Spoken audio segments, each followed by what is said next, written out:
Bien. Entonces, el doctor Jorge Rodríguez Ordóñez es ingeniero civil de la Universidad Nacional de Colombia. Tiene una maestría en mecánica de suelos y su doctorado lo hizo en la Universidad de California del Norte, en los Estados Unidos. Además, es consultor internacional y es profesor en la Universidad Javeriana de Bogotá, ¿no? Además de ser expresidente de la Sociedad Colombiana de Geotecnia y subdirector del comité AIS 100 de la norma Sismos Resistente Colombiana, el capítulo de Geotecnia. Bien, doctor, tiene la palabra. Adelante. Listo, muchísimas gracias por la invitación, la oportunidad de compartir con ustedes este tiempo. La idea que tengo es compartirles algunas de las cosas que se hicieron en relación con los análisis de interacción suelos-estructura para el proyecto de la línea 1 del Metro de Bogotá. Este fue un proyecto que se llevó a diseño de detalle para construcción en el 2014 y los años anteriores. Fue un proyecto muy grande que estuvo a cargo de un consorcio de dos firmas españolas expertas en este tema y una firma colombiana. Y tuve ocasión de participar en ese proyecto como asesor, digamos, desde la parte local colombiana y encargarme de temas tales como esto de los análisis de interacción sobre estructura, de la parte sísmica, de la parte de análisis de amenaza sísmica y otros temas de asentamientos regionales y algunas otras particularidades específicas de la sabana de Bogotá, que tiene una geotecnia bastante particular, bastante compleja, y que requirió pues entonces de la participación de un grupo grande de personas que trabajamos coordinadamente para llevar a cabo ese diseño. Ese diseño pues después por condiciones de financiamiento se cambió y actualmente se está haciendo un proyecto que está en proceso de diseño ya de detalle y construcción. El que teníamos en el 2014 era una línea de metro de Bogotá, para el metro de Bogotá enterrada, es decir, subterránea en su mayor parte, mientras que la que se va a hacer ahora es aérea, o sea, con sistema de viaductos. Sin embargo, ya en estos días pasados se ha estado hablando de la línea 2, que va a continuar esta de la línea 1 que se está pensando empezar a construir, y también sería, eso también sería subterráneo. Como ustedes han estado, digamos, mirando en las presentaciones antecedentes en el Congreso, pues el tema de la interacción suelo-estructura va a tener que ver con qué puede pasar en el terreno que produzca deformaciones y a su vez esas deformaciones cómo interactúan con las estructuras que se encuentren pues ahí en el terreno. Entonces, en el caso del proyecto del que les voy a hablar, fundamentalmente lo que tenemos es pues estructuras enterradas, estaciones, las estaciones para el metro, que eran digamos estructuras bastante grandes, típicamente de 100, 200 metros de longitud y enterradas hasta profundidades que podían llegar a ser más de 25 metros. Y además de eso, pues obviamente estaba el túnel como tal, que también es una estructura enterrada. Y ahí pues entonces la interacción suelo-estructura va a ser con los movimientos del terreno. Los movimientos que van a tener mayor injerencia en ese sentido pues serían en particular los del movimiento durante el sismo, durante terremotos. Como la sabana de Bogotá es un gran depósito aluvial y lacustre que alcanza a tener más de 500 metros de profundidad en la parte más espesa y menos, digamos, un poco hacia los bordes, pero el proyecto del metro atravesaba prácticamente casi toda la ciudad de lado a lado, pues iba a pasar por todo tipo de terrenos. en depósitos aluviales, en depósitos lacustres, en suelos muy blandos, muy espesos, en suelos no tan blandos, también muy espesos, durante un sismo, pues eso es como una gran batea llena de gelatina, pues, o un material muy deformable, que cuando se mueve, la base, pues genera un movimiento muy particular y muy intenso de esos depósitos, como si ustedes se imaginan que fuera pues un plato de gelatina o un plato de sopa, pero lleno de gelatina, o un plato de sopa también, que uno lo mueve y entonces genera todo un oleaje fundamentalmente ahí en ese material.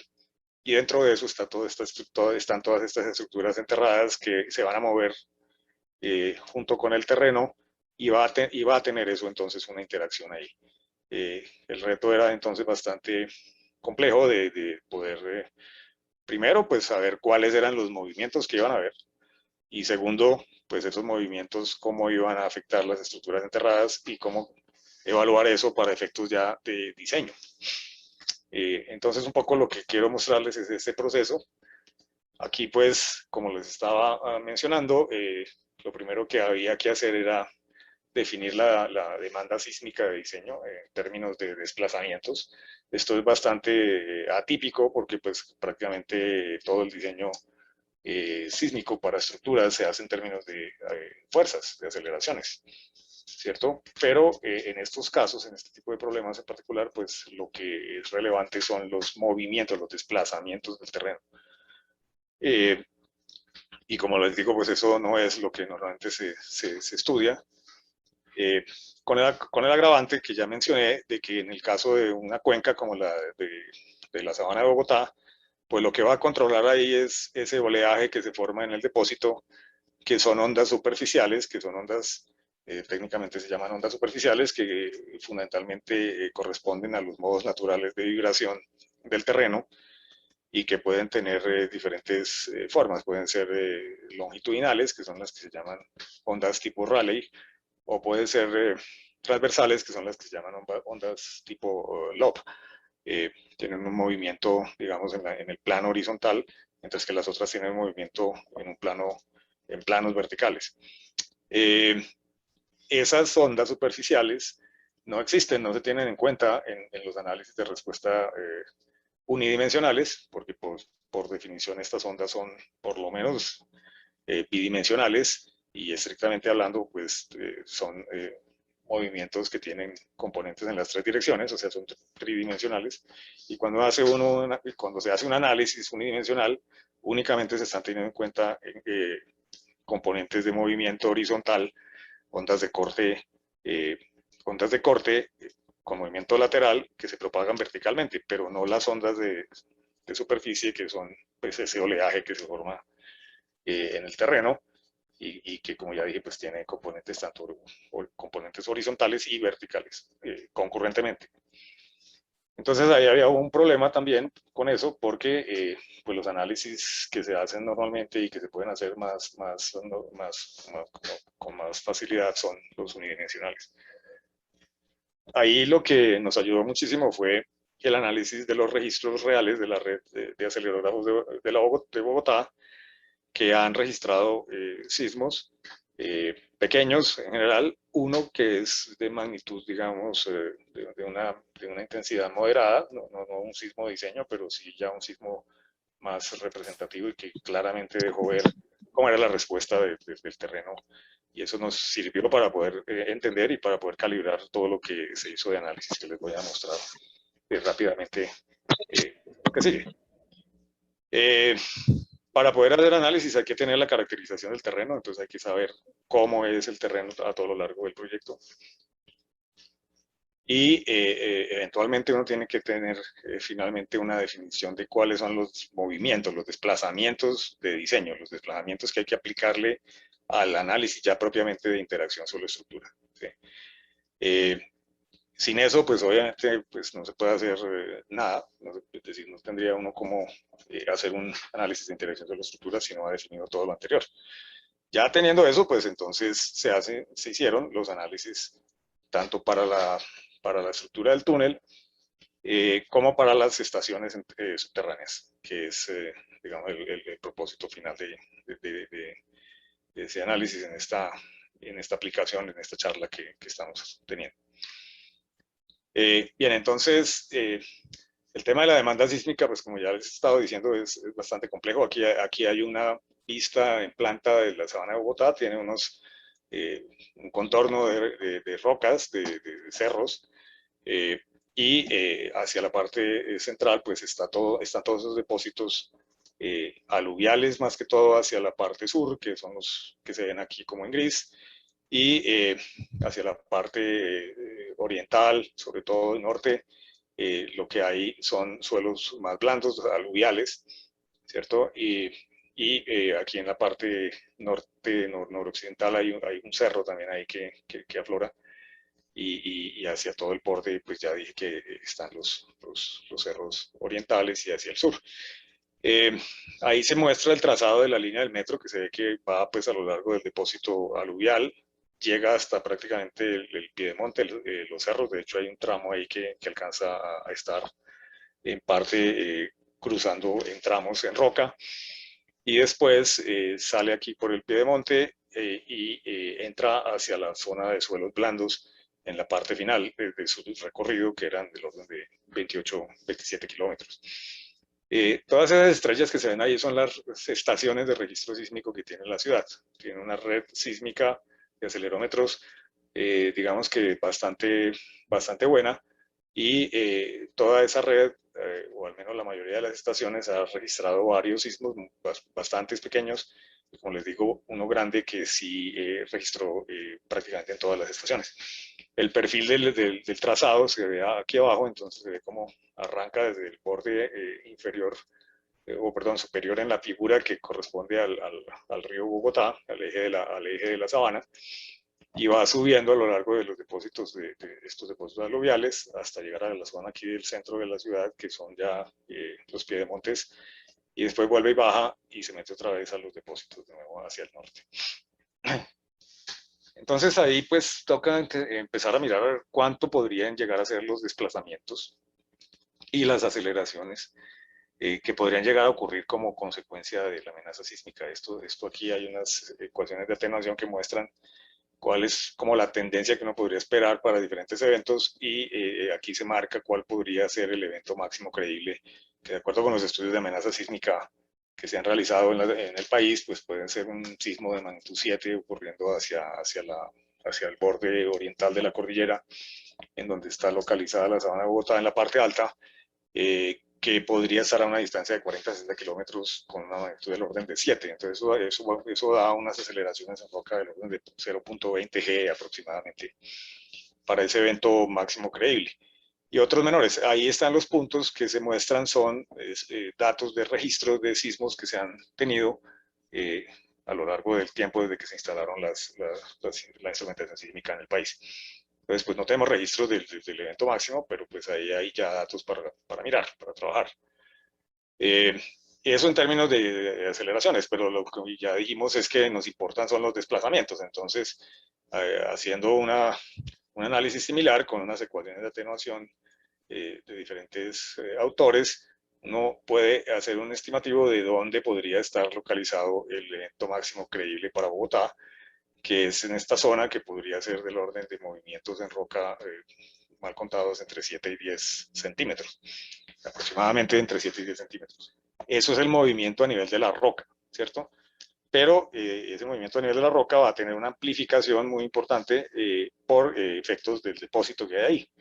Entonces hay que estimar cuál es esa situación, y los puntos que se muestran también, de nuevo, son datos de registros que se han encontrado en los registros que se han tenido en varios eventos de diferentes orígenes, unos muy lejanos, desde sismos de subducción por acá muy abajo, y otros digamos, de fuentes más cercanas en esta zona por acá. Entonces, ahí se va aproximando uno a la condición. Estos son registros de las trayectorias del movimiento de partículas que se registraron en el sismo de Quetame, que es el sismo que les digo que fue relativamente grande.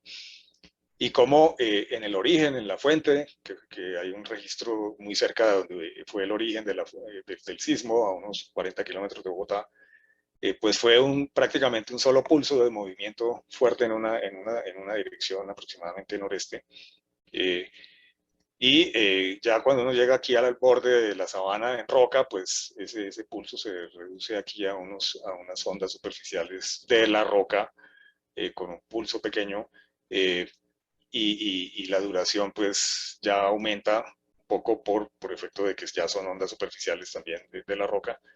Pero eso que llega aquí en el puro borde de la sabana, unos par de kilómetros más adentro, ya en los depósitos, pues da lugar a movimientos muchísimo mayores, no solamente mucho mayores en duración, porque aquí estamos hablando de que el origen, el sismo en su origen tuvo menos de 20 segundos, pero en la zona norte, por ejemplo, el movimiento a los 100 segundos todavía se estaba moviendo el terreno, o sea, 5 veces más, por lo menos 5 veces más el tiempo que duró el sismo fue lo que el terreno se movió. Eso es el efecto de moverle la base al depósito y el depósito empieza a vibrar solo, bueno, empieza a vibrar con sus maneras naturales de vibración y sigue vibrando hasta que pues va atenuándose la energía y se detiene el movimiento finalmente. Pero eso toma mucho más tiempo y evidentemente lo que está ocurriendo ahí es no la respuesta del sismo que pasó ya hace rato, sino el movimiento que quedó actuando por efecto de la respuesta del terreno. Y eso se ve en toda la ciudad en donde hay depósitos. Es diferente la situación hacia la parte del sur, donde los depósitos son más rígidos de origen aluvial. Es mucho más marcado, digamos, hacia el sector occidental, noroccidental, en donde lo que se tiene allí es el depósito más profundo, son unos 150 metros de suelos muy blandos y llega hasta más de 500 metros de profundidad en suelos ya no tan blandos, pero igual depósito.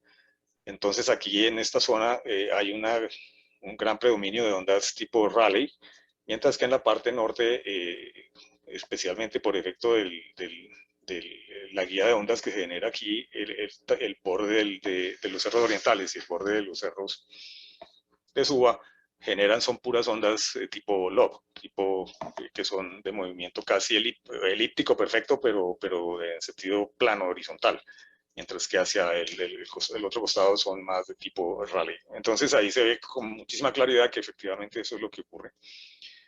Ahí pues están los datos, ahí se pueden ver las relaciones que hay entre el desplazamiento y el movimiento en la roca y en la superficie, y se ven cómo pues hay una amplificación sustancial del desplazamiento con respecto a la roca. Y este es un caso en donde hay un registro tanto en la base como en la roca, como en la superficie, en la zona norte, y se aprecia eso pues también. Y aquí se está comparando con lo que se obtiene a partir de un análisis unidimensional. Entonces se ve claramente que el análisis unidimensional da valores por debajo de lo que realmente se ha medido. Y eso es debido a las condiciones de suelo. Entonces ya he dicho que hay unos suelos que son aluviales, que son los que están aquí con colores, digamos, amarillos y azules, bueno, más bien verdes, y hay unos suelos lacustres que son los que están aquí con colores azules, sobre todo azules claros, y la roca que es lo que está en colores café, como para ver los perfiles que estamos viendo acá. Entonces, aquí este es el perfil de suelos que tiene mucha información y que permite ver que eso tiene una variabilidad muy importante, que hay 50 metros de espesor, y hay unos suelos muy blandos que son los lacustres y hay unas capas de suelos más aluviales o coluviales. En este sitio hay una estación, en esa estación se tiene el registro y ahí se ve el registro claramente de los desplazamientos, cómo es el movimiento del terreno, entonces casi armónico y durante una gran duración. Ese es el modelo, y eso es lo que se obtuvo pues, en superficie, en términos de desplazamientos, en términos de aceleraciones, en términos de espectros. Y se ve que lo azul es lo que se puede calcular con modelo unidimensional, ¿cierto? Y se ve claramente que el modelo unidimensional reproduce bien lo que ocurre mientras es paso del sismo únicamente, pero ya después el movimiento del terreno, como eso no está en el análisis unidimensional, pues obviamente no aparece, y en cambio sí es lo que controla y es lo más significativo para efectos de los desplazamientos en este caso. Y lo mismo pasa en otra cosa similar se hizo también en el perfil de suelos del sur, que es netamente aluvial, y el efecto ya no es tan marcado, existe, pero no es tan fuerte como ocurre en el suelo más blando. ¿Sí? Bueno, aquí hay otra situación de otra estación, también ocurre lo mismo, y entonces, pues, se puede ver que la respuesta de aceleraciones pues, es alta frecuencia y longitudes de onda menores de 30 metros, pero los mayores desplazamientos ocurren a frecuencias bajas y longitudes de onda largas, más de 150 metros. Entonces esas son las longitudes de onda que van a afectar, por ejemplo, el túnel y las estaciones que, como ya dije, logran tener tamaños de este mismo orden de magnitud. Entonces el sismo las va a coger y las va a deformar, ¿cierto? Entonces hay que evaluar ese efecto, qué efecto hay sobre la estructura por efecto de esos movimientos, que el suelo se mueve libremente si no hay estación, si está la estación pues no se va a poder mover de la misma forma, no se mueve libremente, entonces hay que ver ahí qué pasa en esa interacción que va la que finalmente va a determinar pues las solicitaciones sobre la estructura, ¿cierto? Y todo eso había que sacarlo a partir de los modelos 1D y algunos 2D que se podían hacer, que se hicieron, para finalmente llegar a determinar los desplazamientos de diseño. ¿Sí? Porque los desplazamientos que se tienen medidos, son solo para un solo sismo y no es el sismo de diseño, no es tan grande. Entonces había que llegar a extrapolar eso. Para eso entonces hay que caracterizar el terreno. Aquí está, esto es un perfil de velocidades de onda de corte empezando en el comienzo del proyecto, allá en el río Bogotá, se ven los colores azules, aquí son valores de BSUS menores de 150 metros por segundo, o sea, muy bajos, de suelos, los suelos lacustres, y los suelos verdes y los colores verde y amarillos corresponden a velocidades de onda de corte un poco mayores, que son las que corresponden a los suelos aluviales, y se ve cómo va subiendo el terreno y ya deja los depósitos lacustres y va a pasar a los depósitos más que todo aluviales, aunque hay zonas blandas dentro de esos depósitos aluviales que se ven también en la estratigrafía, como ya mencioné, el tema de los colores y lo que eso significa. O sea, esos depósitos aluviales tienen interestratificaciones de suelos posiblemente lacustres o aluviales, pero más arcillosos, más blandos. Y en la medida que se acerca uno a los cerros, pues los suelos cada vez son más competentes, incluso aparece ya la roca, ¿cierto? Cuando pasa ya por la parte del centro de la ciudad, los espesores de suelo no son muy grandes y los suelos son netamente aluviales y coluviales, duros, de manera que pues allá la situación es muy diferente. Y ya pasando al tramo 4, que es la zona norte, vuelve otra vez el predominio muy marcado, sobre todo en el último tramo, más o menos desde lo que es aquí la calle 72 en adelante hasta la 127 donde terminaba el proyecto. Era muy blando el suelo, hasta más de 50 metros en algunos casos, en otros no tanto. Y cuando se abre uno más hacia la parte central de la sabana, pues ese espesor ya alcanzan a ser más de 100 metros en el sector allá del aeropuerto, en el sector que les mostré hacia el occidente, que tuvo un movimiento muy fuerte y mucho mayor en el registro del sismo de Quetame. Entonces, aquí con esto se tiene una caracterización muy detallada, nunca se había hecho una caracterización tan detallada para nada aquí en la ciudad, casi que hay sondeos de diferentes tipos de muy alta calidad, posiblemente cada 50 metros en promedio o menos, o sea que la cantidad y la calidad de la información es excelente. Y eso pues es una contribución muy importante al conocimiento de la condición geotécnica de la sabana de Bogotá, ¿no? Al menos hasta los 50 metros de profundidad. De eso pues se hacen los análisis de respuesta sísmica, se hicieron unos análisis con unas secciones bidimensionales para tratar de identificar ese comportamiento de ondas superficiales. Es un tema complejo porque siendo una sección muy larga, digamos, se podía hacer una sección de 10 kilómetros de longitud, las condiciones de frontera para el análisis sísmico son muy complicadas ahí, porque si uno mueve todo el sistema completo, como si se estuviera moviendo la base de todo ese modelo con el sismo, pues eso no es representativo de la realidad, porque la realidad es que va a pasar una onda a través de esos 10 kilómetros, no que se va a mover los 10 kilómetros de una sola vez. Entonces eso es muy distinto. Por ejemplo, si uno tiene, imagínense un plato de sopa, si uno le pega con un golpecito por el borde, genera una onda que se propaga por el plato y genera, pues obviamente, el movimiento en la sopa, ¿cierto? Eso es más o menos lo que ocurre en la realidad en la cuenca, ¿sí?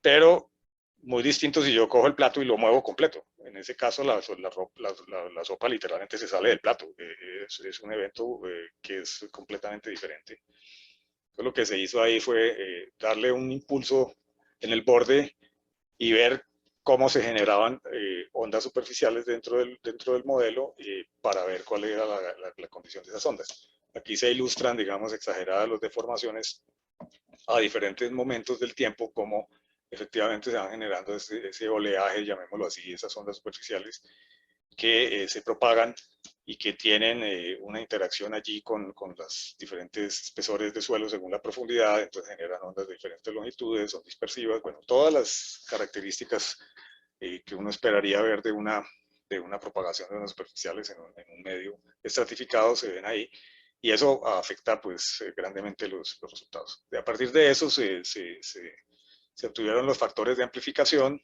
se compararon con los que se habían medido y se calibraron unas funciones de amplificación para aplicárselas a los desplazamientos de diseño a nivel de roca para obtener los desplazamientos de diseño a nivel de superficie. Y se hizo pues por zonas y se hizo con una verificación, como ya dije, hasta donde había información de las estaciones sísmicas y de los análisis que se hicieron. Se miró tanto los desplazamientos como las aceleraciones y las amplificaciones, y pues obviamente las amplificaciones van variando dependiendo de la rigidez y del espesor de los suelos a todo lo largo del proyecto. Con eso finalmente se hicieron las caracterizaciones correspondientes. Esta es otra sección de análisis ya en la parte norte, donde los suelos son más blandos, y también se analizó de la misma forma para ver estos registros de movimiento, cómo se propagan esas ondas superficiales, los diferentes componentes, tanto verticales como horizontales, para finalmente, entonces, como les digo, obtener un perfil de deformaciones máximas de diseño a lo largo del proyecto. Ya con eso sí se podía entonces pretender hacer un análisis ya de interacción suelo-estructura, ¿cierto? Estos análisis de interacción suelo-estructura se hicieron, entonces, como ya dije, para las estaciones y para el túnel.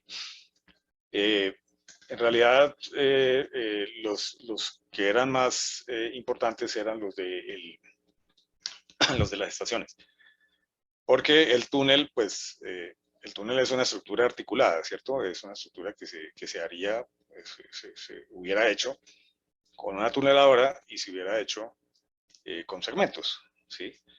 Entonces, es una estructura de escamas, llamémoslo así, atornilladas entre ellas, que para efectos del sismo, pues tiene una gran flexibilidad. Además, es una estructura relativamente puntual, pues eso tendría, no sé, 8 metros de diámetro o lo que fuera, pero no es una estructura muy grande, mientras que las estaciones sí son estructuras masivas, profundas, mucho más robustas, y esas sí son rígidas, ¿cierto? Entonces, son de elementos estructurales que tienen juntas, conexiones, y ahí es donde las estructuras tendrían que resolver, acomodar los desplazamientos a la vez que están interactuando con el suelo, ¿no? El suelo trata de moverse, pero la estructura no se deja mover del todo, ¿cierto?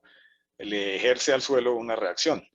El resultado de esa negociación entre el suelo y la estructura es lo que finalmente le confiere a la estructura pues los movimientos que le van a generar acciones internas, demanda, solicitación de esfuerzos internos, que son los que hay que atender con el diseño, ¿sí?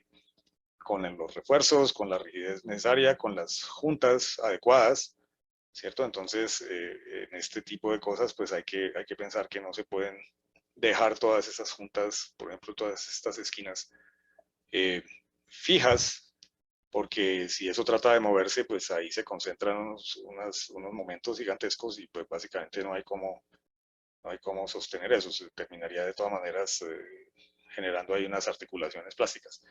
Entonces lo mejor es de una vez dejar unos elementos de conexión que no transmitan momentos. Eso fueron parte de las conclusiones de esos análisis, ¿cierto? Si este tipo de problemas no existieran, pues la estructura sí podría haber sido rígida, ¿cierto? En el diseño. Estos análisis se hicieron entonces en condiciones de deformación plana. ¿Cómo se hacen? Se determinó pues cuál era el desplazamiento en superficie y en profundidad y cómo varía ese desplazamiento con la profundidad, ¿cierto? De esa manera se obtiene el perfil de desplazamientos que se le aplica a un modelo, no al modelo de toda la masa de suelo hasta la roca, que pues como ya les dije, en algunas zonas puede tener más de 200 metros hasta 500. Bueno, a lo largo del proyecto la mayor profundidad podría ser tal vez unos 250 o 300 metros allá en el puro comienzo.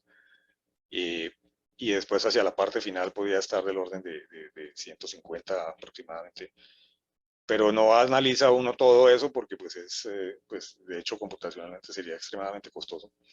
Y lo que se va a hacer es un análisis pseudoestático, llamémoslo así, en el sentido de que al modelo donde está la estructura, con el detalle que tiene que tener suficiente para representarla, a ese modelo, digamos, ya limitado, se le coloca un campo de deformaciones en la frontera, donde ya se considera que se da una condición de movimiento como la que tendría el terreno si no existe nada ahí, una estructura que va a interactuar.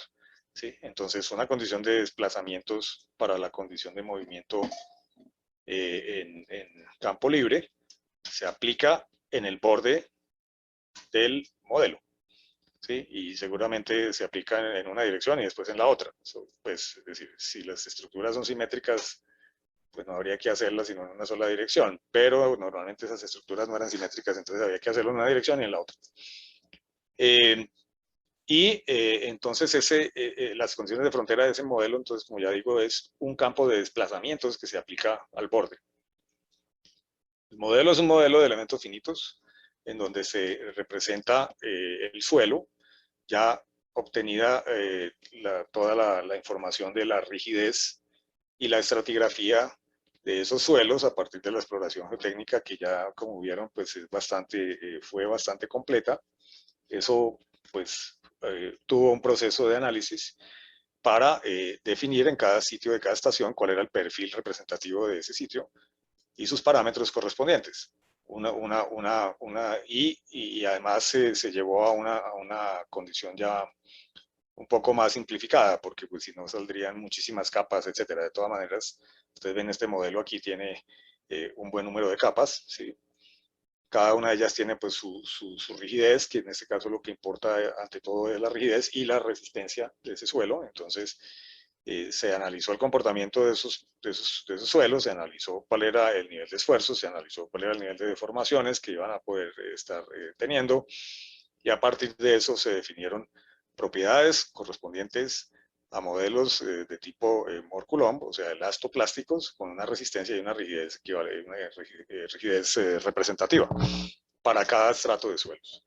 También ahí en muchas de esas estaciones había una zona en la que se previó que se le haría un mejoramiento al suelo mediante el sistema de jet grouting, y ese material pues obviamente también tiene unas condiciones diferentes de rigidez y de resistencia y se incorporó en los modelos donde se consideraron. Y la geometría de las estaciones como tal, no todas son iguales, había diferentes tipos de estaciones, unas más grandes, más profundas, menos profundas, más anchas, con irregularidades, sin irregularidades. Entonces hubo que hacer muchos modelos representativos de las diferentes condiciones de las diferentes estaciones. Y con sus respectivos parámetros de rigidez estructural, ¿cierto? En función de las secciones previstas, al menos de manera preliminar, cuánto podrían ser esos espesores de esos muros, de esas placas, la inercia y la rigidez correspondiente. Y en esos modelos inclusive se pueden hacer que esos elementos sean también elastoplásticos y ver si se le generan deformaciones plásticas.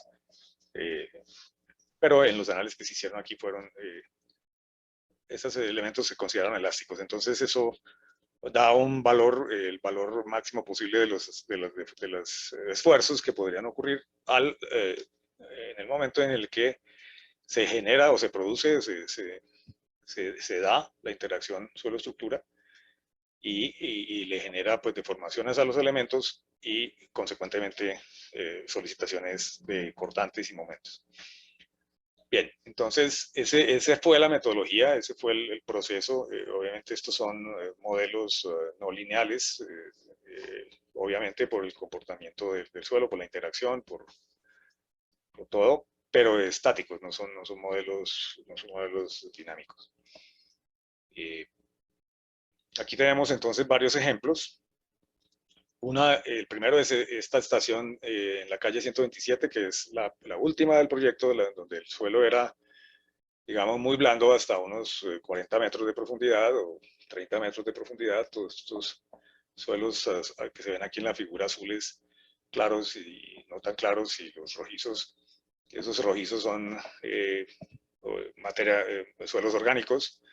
Entonces, todos estos suelos de los primeros 30 metros son, en este caso, son muy blandos, y debajo pues están los suelos aluviales, o mejor, coluviales en este sector. Son depósitos de piedemonte que son ya un poco más competentes, un poco mejores. Tienen problemas interesantes de agua en estos depósitos. En estos depósitos profundos hay agua a presión, ¿no? Entonces, la presión no es hidrostática, es más alta la presión en la parte de abajo del depósito que arriba. En realidad lo que hay en toda esa zona es un flujo de agua de abajo hacia arriba, por la sobrepresión que hay en la parte de los depósitos inferiores. Todo eso se tiene en cuenta en los modelos porque pues eso afecta los esfuerzos efectivos en el suelo y por lo tanto la rigidez, la resistencia, que es relevante tener en cuenta en los análisis. Esa es la situación en esta estación. La estación tiene este perfil de suelos real, digamos, llamémoslo real, sacado de este mapa, que pues igual hay variaciones, ¿cierto? La estación va en toda esta longitud, desde la abscisa 5+900 hasta la 6+300 aproximadamente. O sea, es una estación de 400 metros de longitud, es grande, incluso un poco más. Ese perfil se simplifica un poco y se le dan todos sus parámetros que ya he mencionado, de resistencia, de formación, módulo de rigidez más bien, perdón, y niveles piezométricos, y con eso se hace el análisis. Entonces la estación aquí era, así como se aprecia en este modelo, compleja, ¿cierto? Tenía 3 niveles, no todos los niveles eran iguales.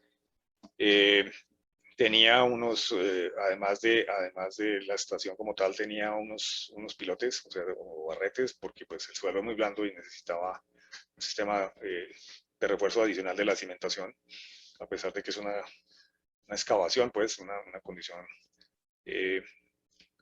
compensada, pero por temas de control de formaciones para la operación de los trenes, para movimientos por efecto del agua, el flujo que puede ocurrir, etcétera. Y bueno, todo eso identificó que la estructura debía ser de esta forma, y los patrones de deformación aplicados son los que se muestran acá. Como este suelo es el más blando, ahí es donde más se mueve, entonces es donde hay deformaciones más grandes aplicadas, y con base en eso entonces se obtienen cuáles son los diagramas de empujes en la interacción, ¿cierto? De un lado y del otro. Hay que hacer el análisis, como ya mencioné, de un lado y del otro, y se ven las fuerzas. Entonces, por ejemplo, aquí tenemos, en caso estático, sin la interacción, pues por el efecto que ya he venido discutiendo, pues sería 4100 la resultante del empuje, mientras que con el empuje y la interacción es como 6100, o sea, es un incremento importante. Y del otro lado, pues también hay una situación similar. Entonces, una de las cosas que uno mira es eso, los empujes. El otro tema, y en realidad lo más interesante, es ver cuáles son los diagramas de cortantes y de momentos en todos esos elementos. Aquí están estos diagramas de momentos y cortantes, en este caso son cortantes. Ahí se ven los que son como con color como café, es la condición sin la interacción, y los rojos son la condición con la interacción en una dirección. En la otra dirección pues será algo parecido, pero pues algo diferente. Ahí se ve que efectivamente se generan unos sobreesfuerzos que son importantes en algunas zonas, no en todas partes, es decir, eso varía. Entonces esa información pues se obtuvo para todos esos elementos estructurales y se tuvo en cuenta para considerar eso como un caso de carga, un caso adicional de carga, el caso de carga de lo que corresponde al sismo para el diseño estructural, ¿sí? Algo parecido ocurre con los momentos. Entonces aquí vemos las distribuciones de momentos que se obtienen en el análisis de interacción sobre la estructura en una de las direcciones. Esto es ilustrativo, pues obviamente se hizo sistemáticamente para una dirección, para la otra dirección, se sacaron todos esos datos, se le pasaron a los ingenieros estructurales para sus diseños, para todas y cada una de las estaciones. Esta es una estación, como ya dije, pues de suelos muy blandos. Aquí está la estación San Victorino, que es en el centro de la ciudad, que es un sitio donde hay suelos rígidos. De hecho, hay roca a partir de 26 metros de profundidad, ¿cierto? Esa roca es formación Bogotá, son arcillolitas. Es una roca relativamente débil, pero es una roca. Y encima de eso, pues lo que hay son depósitos coluviales y aluviales. Es un depósito y una condición de suelo muy diferente de la estación que estábamos viendo hace un momento, de la 127. Se hace el mismo análisis, la estación es muy parecida en su configuración. No, aquí hay un error, esta figura no es, esta figura es la misma de la anterior. La estación de aquí de San Victorino es de esta forma. Entonces, pues es completamente diferente la tipología. También hay una interacción aquí en términos de los empujes. Las deformaciones aplicadas, digamos, son menores, pero los suelos son más rígidos, entonces la interacción es más fuerte, digámoslo así. ¿Sí? Entonces aquí pasa de unos empujes de 4.840 a 12.340, o sea, más que se triplicaron casi. Entonces esto, pues obviamente depende de los desplazamientos y depende de las rigideces, tanto del suelo como de la estructura y de cómo entonces se concreta esa interacción. Por eso es que es importante hacer estos análisis de interacción sobre estructura consecuentemente para cada zona. Aquí están los resultados de esfuerzos cortantes y aquí están los resultados de momentos. Si ustedes se dan cuenta, esta estación, a pesar de que el suelo es mucho mejor, en realidad la demanda estructural para los elementos en proporciones y en valores absolutos terminó siendo mayor para esta estación que para la otra. Entonces eso de que los suelos son buenos o son malos, son blandos, son deformables, pues para unas cosas son más graves, para otras son menos. Hay que mirar en cada caso cómo funciona. Aquí hay una comparación de lo que son los resultados de cortantes y momentos en la pantalla izquierda para ilustrar y para mencionar que se consideraron tres escenarios: el escenario estático, el escenario del sismo máximo creíble y el escenario del sismo que se considera para diseño de edificios aquí en Bogotá, que es la norma sismo resistente, la NSR 10, que corresponde al 2010. Está en proceso de revisión, ya tenemos un borrador de actualización. Vamos a ver cuándo se actualiza, posiblemente finales de este año o el año entrante. Pero bueno, son los tres escenarios, ¿no? El máximo creíble, el de el 10% de probabilidad de accidencia en 50 años, o sea, un periodo de retorno de 475 años. y pues ahí se ven las diferencias, ¿no es cierto? Hay unas diferencias que pueden llegar a ser muy importantes en algunos elementos, en algunas partes. Por ejemplo, aquí en este sitio, el caso básico es del orden de 1800 kilonewton por metro, pero el sismo máximo creíble llega a casi 6700, o sea, es varias veces mayor. Entonces, bueno, esa era la ilustración que quería haber hecho con respecto a mostrar esta experiencia que tuvimos en el proceso de diseño, análisis y diseño, y que requirió pues algunos temas de interacción sobre estructura que, como ustedes lo están viendo en esta presentación, fueron bastante involucrados, bastante complejos, si se quiere, hasta cierto punto, bastante trabajo, muy interesantes, muy relevantes por las condiciones tan particulares que tienen estos depósitos de suelos aquí en Bogotá. No son muchos los sitios del mundo donde hay situaciones como esta. Entonces, pues las condiciones son bastante particulares y hubo que atenderlas pues consecuentemente. Fue un proceso muy interesante. Vamos a ver qué pasa pues con el desarrollo del metro. Yo estoy seguro que en los años por venir va a tocar seguir mirando estos temas para los proyectos que siguen, la línea 1 y las otras que se hagan hacia el futuro. Y también esto es aplicable para varios otros desarrollos de infraestructura en la ciudad, sobre todo esto es relevante para excavaciones profundas que pues se hacen aquí en Bogotá para sótanos, para edificios, para algunos elementos de infraestructura. Muy bien, esto era lo que tenía para mostrarles. Quería de nuevo pues agradecerles la invitación, el honor que me hacen de celebrar con ustedes esta, no poco, no poco notorio pues cumpleaños. 115 años es algo muy valioso, es una gran experiencia, es una gran tradición, es un gran esfuerzo, es una gran contribución que se le ha hecho pues a la ingeniería y al país, porque la ingeniería pues está para servir al país o a los países. Entonces, mis mejores y mayores felicitaciones y mis mejores saludos y agradecimiento de nuevo para todos ustedes. Muchas gracias, doctor. Si algún participante del público presente tiene alguna consulta, podrías realizarla, por favor.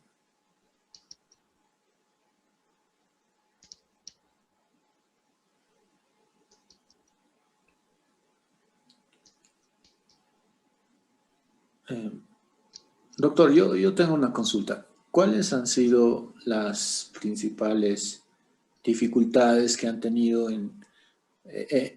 principalmente en los ensayos que se han hecho para este estudio, los ensayos que se han llevado adelante? Pues fue una campaña de exploración muy completa. Se hizo con los mejores estándares internacionales, cosa que nunca se había hecho aquí en la ciudad. De hecho, se planteó eso por parte de las bases de diseño que fueron, digamos, auditadas por el Banco Mundial y por los que iban a poner la plata para el proyecto. Y esos niveles de exigencia que incluían perforaciones con recobro continuo, con muestreadores de gran diámetro, de 100 o 120 milímetros de diámetro, con ensayos que no muchos se habían hecho aquí en la ciudad, como por ejemplo ensayos de presurómetro, ensayos de dilatómetro, ensayos de piezocono, ensayos de piezometría sistemática pues a todo lo largo del proyecto, con una, digamos, una exigencia muy grande también de control de esas perforaciones en términos del registro geológico.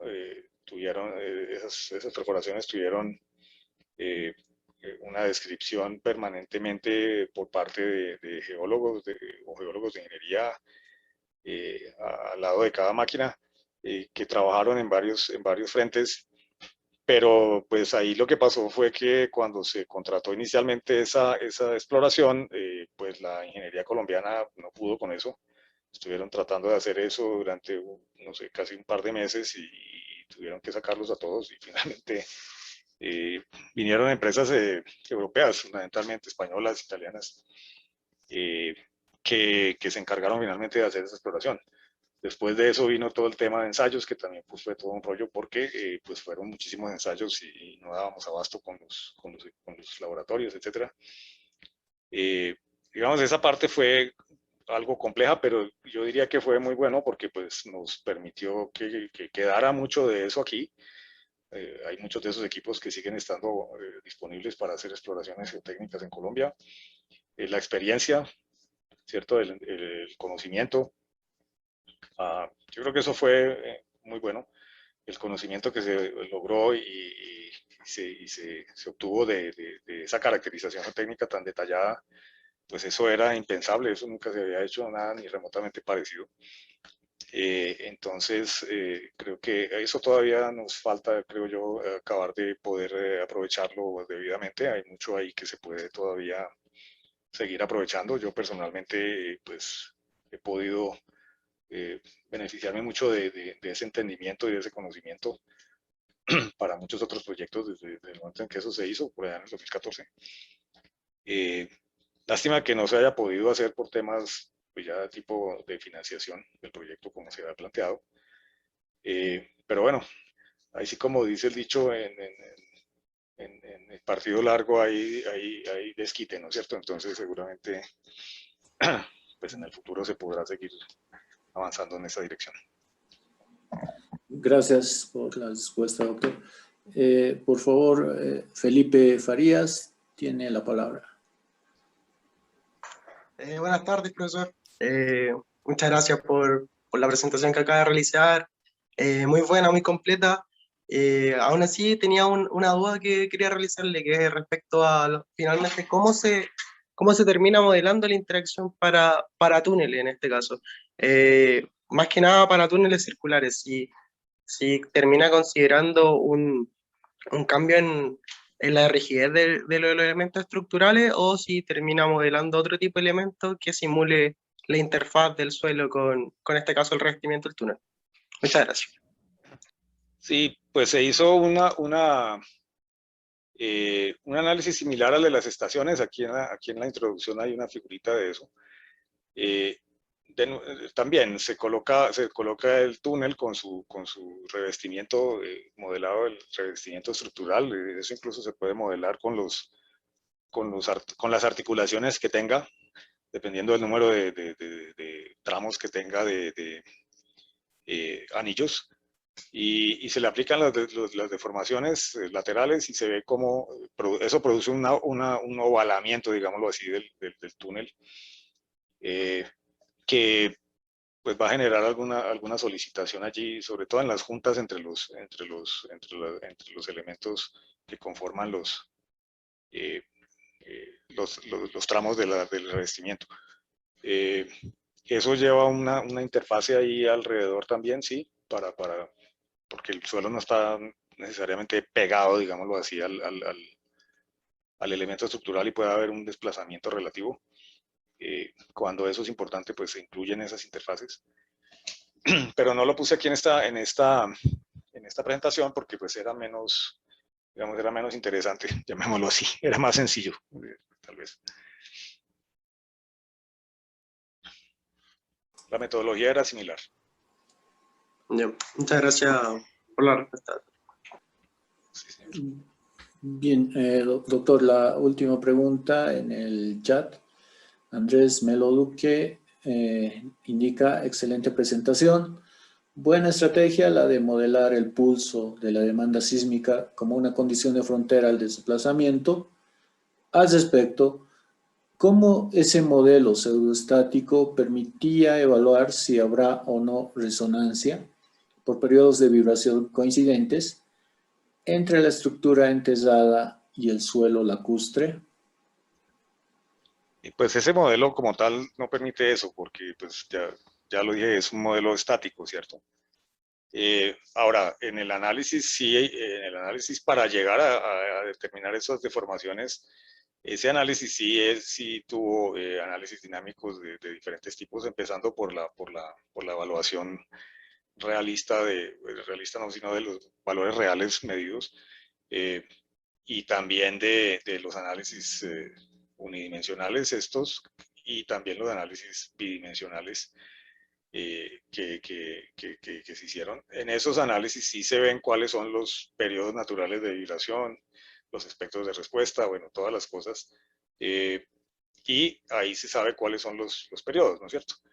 Ahí lo que habría que ver entonces es si esos periodos tienen algún efecto de resonancia con la estructura. Pero, ¿qué pasa? Que la estructura, una estructura de este tipo tiene sus periodos naturales de vibración son muy cortos, mientras que este movimiento que se ve acá, que es el que está generando ese problema, tiene periodos muy largos, ¿sí? Periodos del orden de 2,5, 3, 4, 5, bueno, según en donde esté uno, segundos. Entonces, versus 0.2, 0.3, 0.5 segundos, algo así que pueden llegar a ser los periodos de la estructura. Entonces, en ese sentido, pues problemas de resonancia con las estructuras no hay. Y el túnel, pues el túnel es una estructura casi que infinitamente flexible, entonces sí se mueve tal cual con el suelo. Entonces no es que haya resonancia, simplemente se mueve como se mueve el suelo. Eso lo hemos hecho para tuberías, por ejemplo, las tuberías de la red matriz del acueducto se han analizado por esos efectos, y ahí lo que hay que ver es, bueno, esas deformaciones que pueden ser grandes en la parte norte de la ciudad del sismo de Diseño, en superficie o cerca de la superficie, los desplazamientos pueden ser fácilmente de 40 centímetros, pero con longitudes de onda que son de varios centenares de metros. Entonces, cuando uno ya mira qué efecto tiene que se mueva 40 centímetros, pero en 100 metros o 200 metros o lo que sea la longitud de onda, pues la estructura tiene suficiente flexibilidad para que se mueva y no le pase nada. Eso es lo que hemos encontrado, que no es crítico cuando está, digamos, en campo libre. Cuando hay contrastes de que pasa de lo muy blando a lo muy duro, por ejemplo, en los cerros y algo así, ahí sí puede haber problemas, y de hecho ha habido necesidad de hacer rehabilitaciones o refuerzos o protecciones a ciertas estructuras como las tuberías de la red matriz.